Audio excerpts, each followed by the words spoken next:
এটা গৌরমতী আমের বাগান। আমাদের বাগানের মধ্যে প্যাকেটিং চলতেছে। হ্যাঁ, আমরা এবারের আমগুলোকে অর্গানিক ভাবে আমরা এবার আমের চাষ করতেছি। প্যাকেটিং চলতেছে। এখানে প্রায় 400টার উপরে গাছ আছে আমাদের। এই যে প্যাকেটিংয়ের পূর্বে আমের অবস্থা,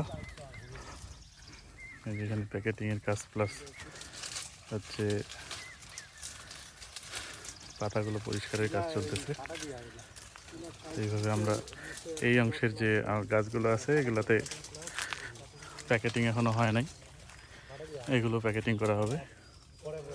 এদিকে সম্পূর্ণ প্যাকেটিং বাকি আছে এই অংশটাতে।